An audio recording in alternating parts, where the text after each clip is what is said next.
Friends, ഞാനിപ്പോൾ 7 മണിയായി. ഞാൻ പഠിക്കാനിരിക്കുന്ന സമയമാണ്. സാധാരണ 7 മണി തൊട്ട് 10 മണി വരെയാണ് ഞങ്ങളുടെ പഠന ടൈം. സത്യം പറഞ്ഞാൽ ഞാനിപ്പോൾ 5ാം ക്ലാസ്സിലാണ് പഠിക്കുന്നത്. 5ാം ക്ലാസ്സിൽ പഠിക്കുന്ന എനിക്ക് 7 മണി തൊട്ട് 10 മണി വരെ പഠിക്കാൻ യാതൊരു കാര്യങ്ങളുമില്ല. എനിക്കൊരു 8 മണി 8:30 ആകുമ്പോഴേക്കും ഞാനെല്ലാം പഠിച്ചു തീരാറുണ്ട്. പക്ഷേ 7 മണി തൊട്ട് 10 മണി വരെ കട്ട പഠിത്തമല്ല, ടി വി ഒന്നും കാണത്തില്ല, മൊത്തം ഫോക്കസ് അങ്ങനെയൊന്നുമല്ല.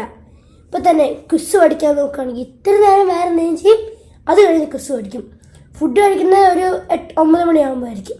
അപ്പോൾ ഞങ്ങൾ ടി വി കാണും. അപ്പോൾ അങ്ങനെ മൊത്തത്തിൽ ഒരു തെറ്റിത്തിരിഞ്ഞൊരു ഓർഡറിലാണ് ഞങ്ങളെ പഠിത്തം. എന്നാലും ഈ തെറ്റിത്തിരിഞ്ഞ ഓർഡർ എന്താ ഞാൻ കണ്ടുപിടിച്ച പുതിയൊരു വാക്കാണ്. ശരി ശരി. എന്നാലും പഠിക്കണമല്ലോ. അപ്പോൾ ഞാൻ ഇപ്പോൾ പഠിക്കുന്ന പുതിയ ബേസിക് സയൻസിലെ പാഠമാണിത്, സോഴ്സസ് ഓഫ് എനർജി. അപ്പോൾ ഞങ്ങൾ ഇന്നാണ് ഈ ചാപ്റ്റർ പഠിച്ചു തുടങ്ങിയത്. ഈ ചാപ്റ്റർ എന്ന് വെച്ചാൽ എനിക്ക് തുടക്കത്തിൽ തന്നെ നല്ല ഇഷ്ടപ്പെട്ട ഒരു ചാപ്റ്ററാണ്. അപ്പോൾ ഇതിൽ നമ്മുടെ എനർജി എന്തൊക്കെയാണ്, നമ്മുടെ ലോകത്തുള്ള എനർജികൾ, നമ്മുടെ ശരീരത്തിൽ എന്താണ് എനർജി, അതൊക്കെയാണ് നമ്മളിപ്പോൾ പഠിക്കുന്നത് ഈ ചാപ്റ്ററിൽ. ഇപ്പോൾ ഞങ്ങൾ ആദ്യം പഠിപ്പിച്ചത് നമ്മുടെ ഹ്യൂമൻ്റെ എനർജിയെക്കുറിച്ചാണ്. നമ്മൾ കുറേ കളിക്കുമല്ലോ. ഇപ്പോൾ PT പീരീഡ് ആകുമ്പോൾ കളിക്കും, വൈകിട്ട് കളിക്കും, അങ്ങനെ കുറേ നേരം നമ്മൾ കളിക്കുന്നവരാണ്. കുറേ നേരം നമ്മൾ കളിച്ചു കഴിയുമ്പോൾ നമുക്ക് ക്ഷീണം തോന്നും. അത് എന്തുകൊണ്ടാണ്? നമ്മുടെ അത്രയും എനർജി നമ്മൾ കളിക്കാൻ വേണ്ടി അത് ഉപയോഗിക്കുന്നു. അതുകൊണ്ടാണ് നമുക്കപ്പോൾ ക്ഷീണം തോന്നുന്നത്. അപ്പോൾ എന്താണ് energy? The ability to do work is called energy. അതായത് നമ്മൾ ചെയ്യുന്ന ഒരു പ്രവൃത്തി ചെയ്യാനുള്ള കഴിവാണ് എനർജി. അത് കഴിഞ്ഞിട്ട് ഞങ്ങൾ ഈ കളിക്കുന്നതിന് ഇതിന് മാത്രമല്ല എനർജി ഉപയോഗിക്കുന്നത്. ഇപ്പോൾ ഈ കുക്കിങ്ങിനൊക്കെ എനർജി ഉപയോഗിക്കാറുണ്ട്. നമ്മൾ കുക്കിംഗ് ചെയ്യുമ്പോൾ ആൾക്കാർ വന്ന് എണീക്കുന്നു, ഉപ്പിടുന്നു, അതൊന്നുമല്ല. അതായത് കുക്കിങ്ങിന് നമ്മളിപ്പോൾ ഒരു സ്റ്റൗ ഉപയോഗിക്കുമല്ലോ. ഓക്കെ, അതിനു മുമ്പ് ഈ പറഞ്ഞ പോലെ തന്നെ ഒരു കാര്യം ഓർക്കണം, നമ്മൾ ചെയ്യുന്ന എന്ത് വർക്ക് ചെയ്താലും അതിനെല്ലാം എനർജി വേണം. ആ എനർജി എന്ത് കാര്യത്തിൽ വായിക്കാനൊക്കെ എല്ലാത്തിനും എനർജി വേണം. നിങ്ങൾ പിന്നെ നിങ്ങളുടെ ചാപ്റ്ററിൽ സ്പെസിഫിക് ആയിട്ട് കുക്കിങ്ങിനെ കുറിച്ച് പറഞ്ഞ് നിങ്ങളൊന്ന് മനസ്സിലാക്കാൻ തുടങ്ങുന്നേ ഉള്ളൂ. നമ്മൾ ചെയ്യുന്ന എല്ലാ കാര്യത്തിനും എനർജി വേണം. നമ്മൾ മുമ്പ് വീട്ടില് കുക്കിങ്ങിനൊക്കെയാണല്ലോ മെയിൻ ആയിട്ട് എനർജി വേണ്ടത്. അതെ. ഇപ്പൊ കുക്കിങ്ങിന് നമ്മൾ ഉണ്ടാക്കാൻ വേണ്ടി കുറച്ച് എനർജി ചെയ്യുന്നുണ്ട്. അതല്ലാതെ അത് വിട്. അല്ലാതെ കിച്ചണിൽ തന്നെ എത്ര എനർജികളുണ്ട്. ഇപ്പോൾ ഹീറ്റിന്റെ തന്നെ എടുക്കുകയാണെങ്കിൽ ഹീറ്റ് ഒരു എനർജിയാണ് അല്ലേ? അതെ, ഉറപ്പായിട്ടും. ഇപ്പോൾ നമുക്ക് മനുഷ്യ ശരീരത്തിന് വേണ്ട ഒരു എനർജിയാണ് ഈ സോളാർ എനർജിയൊക്കെ. ഇപ്പോൾ സോളാർ എനർജി ഇപ്പോൾ അവരത് ചില എനർജികൾ നമുക്ക് കാണാൻ പറ്റും, ചില എനർജികൾ നമുക്ക് കാണാൻ പറ്റത്തില്ല. നമ്മുടെ എനർജി അത് നമുക്ക് കാണാൻ പറ്റത്തില്ല. ഏത് എനർജിയാണ് കാണാൻ പറ്റുന്നത്? നമ്മൾ മറ്റേ ബൾബൊക്കെ കാണാൻ എനർജി, ലൈറ്റ് എനർജി, അതൊക്കെ കാണാൻ പറ്റത്തില്ലേ?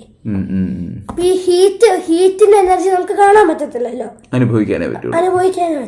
അപ്പോൾ അങ്ങനത്തെ എനർജികളൊക്കെ പഠിപ്പിച്ചു. അത് കഴിഞ്ഞ് പഠിപ്പിച്ചത് ഇപ്പോൾ നമ്മുടെ കിച്ചണിൽ എന്തൊക്കെയാണ് നമ്മൾ ഉപയോഗിക്കുന്നത് എനർജി ഉള്ളത്. ഇപ്പോൾ ഗ്യാസ് സ്റ്റൗ, അതായത് LPG സ്റ്റൗ, പിന്നെന്തൊക്കെയാണ് microwave, air fryer, induction cooker, പിന്നെ ഇതൊക്കെയാണ് ഹീറ്റ് പ്രൊവൈഡ് ചെയ്യുന്ന എനർജി. നമ്മുടെ കിച്ചണിൽ ഉപയോഗിക്കുന്ന മെയിൻ എനർജി ഫോം ഏതാ? കിച്ചണിൽ ഉപയോഗിക്കുന്ന മെയിൻ എനർജി ഏതാ? സ്റ്റൗ അല്ലേ? സ്റ്റൗ ഒരു എക്യുപ്മെന്റ് ആണ്, ഉപകരണമാണ്. എനർജി ഏതാ? ഹീറ്റ് ആണ്. ഹീറ്റിൽ തന്നെ ഏറ്റവും പ്രധാനപ്പെട്ട 4 കാര്യങ്ങളൊക്കെയാണ് ഇത്. അതായത് ഹീറ്റിൽ നിഷൻ പ്രധാനമായിട്ട് ഓർക്കേണ്ടത്, എനർജി പല ഫോംസിലുണ്ട്. അതിൽ നീ നേരത്തെ പറഞ്ഞു നമ്മൾ കളിക്കാൻ നേരമൊക്കെ നമുക്ക് എനർജി വേണമെന്നൊക്കെ പറഞ്ഞു, നമ്മൾ പുറകെ പഠിക്കും. എനർജി ഡിഫറെൻറ്റ് ഫോംസ് ഉണ്ട്. ഇപ്പം ലൈറ്റിന്റെ കാര്യം, light is A form of energy. ഇവിടെ ഇപ്പോൾ കിച്ചണിലേക്ക് വരുമ്പോൾ കിച്ചണിൽ ആ എനർജിയിൽ ഏത് ഫോമാണ് കിച്ചണിൽ മെയിനായിട്ടും യൂസ് ചെയ്യുന്നത്? ഹീറ്റാണ്. നമ്മൾ അടുപ്പിൽ ഉപയോഗിക്കുന്ന, പാചകം ചെയ്യാൻ, കുക്കിങ്ങിന് വേണ്ടി ഉപയോഗിക്കുന്ന എനർജിയെ കുറിച്ചാണ് പറയുന്നത്. അത് ഒറ്റ എനർജിയിലേക്കാണ് തൽക്കാലം ഫോക്കസ് ചെയ്യുന്നത്, ഹീറ്റ്. ഉറപ്പല്ലേ? ഓക്കെ. ആ ഹീറ്റ് എനർജി, ഫ്രിഡ്ജിന്റെ കേസ് നമുക്ക് പറയാം. ഫ്രിഡ്ജും ആക്ച്വലി തണുപ്പെന്ന് പറയുന്ന ഒരു എനർജി അല്ല. തണുപ്പെന്ന് പറയുന്നത് പോലും ഹീറ്റ് എനർജിയെ നമ്മൾ അതിൽ നിന്ന് നീക്കം ചെയ്യുക. നമ്മൾ പുറകെ പഠിക്കും. അതെ, മിക്സിയൊക്കെ വേറെ. നമ്മൾ കുക്കിങ്ങിന്റെ കേസിൽ വരുമ്പോൾ കുക്കിങ്ങിൽ ആ കുക്കിംഗ് എന്ന പ്രോസസ്സ് മാത്രമാണ് ഉദ്ദേശിക്കുന്നത്. അതിന് വേണ്ടി വരുന്ന എനർജി ഹീറ്റ് എനർജി. ആ ഹീറ്റ് എനർജി കിട്ടാൻ പല മെത്തേഡ്സ് ഉണ്ടല്ലോ. അത് ആ മെത്തേഡ്സ് ആണ് ഡിഫറെന്റ് ടൈപ്സ് ഓഫ് സ്റ്റൗസ്. സ്റ്റൗസും ഇൻഡക്ഷൻ അതൊക്കെ തന്നെ. അതെ അതെ അതെ. അപ്പോൾ അതൊക്കെയാണ് നമ്മൾ ഹീറ്റ് എനർജിന്റെ പ്രൊവൈഡേഴ്സ് കിച്ചണിലെ. നിങ്ങളുടെ ചാപ്റ്ററിൽ ചോദിക്കുന്നത് ഇപ്പൊ ഒരു ആദ്യത്തെ ചാപ്റ്റർ ഉണ്ടല്ലോ, ഒരു സ്റ്റൗ ഉണ്ടല്ലോ, പഴയ കാലത്ത് ഒരു സ്റ്റൗ ആണിത്. ആ സ്റ്റൗവില് എനർജി പ്രൊവൈഡ് ചെയ്ത് ഹീറ്റ് എനർജി പ്രൊവൈഡ് ചെയ്യുന്നത് ആരാ? ഇതല്ലേ ഓപ്പൺ ഹെർത്ത് അല്ലേ പപ്പ? രണ്ടാമത്തെ കെറോസിൻ സ്റ്റൗ. അതില് മണ്ണെണ്ണ കെറോസിൻ ആണ് നമ്മളിപ്പോ വീടുകളിൽ ഉപയോഗിക്കുന്നത്. Gas stove. അവിടെ ആരാ എനർജി പ്രൊവൈഡ് ചെയ്യുന്നത്? ലിക്വിഫൈഡ് പെട്രോളിയം ഗ്യാസ് LPG ആണ് പ്രൊവൈഡ് ചെയ്യുന്നത്. പിന്നെ ആദ്യം കാണിക്കുന്ന വിറകാണല്ലേ, വിറക്. അതന്നെ. പിന്നെ നേരത്തെ അറക്കപ്പൊടികളൊക്കെ വെച്ചുള്ള സ്റ്റൗ ഒക്കെ പണ്ട് വീടുകളിലൊക്കെ ഉണ്ടായിരുന്നു. ഉണ്ട്. നിങ്ങൾ യൂട്യൂബിൽ ഫോട്ടോ ഒക്കെ കാണിച്ചു തരാം. അപ്പൊ അങ്ങനെ പല രീതിയിലുള്ള എനർജി പ്രൊവൈഡ് ചെയ്യുന്ന പല വസ്തുക്കളുണ്ട്. അവയ്ക്ക് എന്താ പറയുന്ന പേര്? ഫ്യൂൽസ്. ഇതാണ് ഞങ്ങളെ ഫ്യൂൽസിനെ കുറിച്ച് പഠിപ്പിക്കുന്നത്. ഫ്യൂൽ എന്താന്ന് ഡെഫിനിഷൻ ഇല്ലേ? Fuels are substances that generate heat when burned. Many materials such as wood, kerosene, LPG, petrol, diesel and coal are fuels. എന്തുകൊണ്ട് അവയെ ഫ്യൂൾസ് എന്ന് വിളിക്കാൻ കാര്യം? അത് നമ്മൾ കത്തിക്കുമ്പോൾ generate heat when it's burned. Yes, correct ആണ് നീ പറഞ്ഞത്. കത്തിക്കുമ്പോൾ, ബേൺ ചെയ്യുമ്പോൾ അത് ഹീറ്റ് പ്രൊവൈഡ് ചെയ്യും. Heat provide. പെട്രോൾ ഒക്കെ അങ്ങനെയാണോ? ഉറപ്പായിട്ടും. പെട്രോൾ ലിക്വിഡ് അല്ലേ? അതെ. അത് കത്തിക്കുമ്പോ എന്താ സംഭവിക്കുന്നേ? ഹീറ്റ് ഉണ്ടാവും.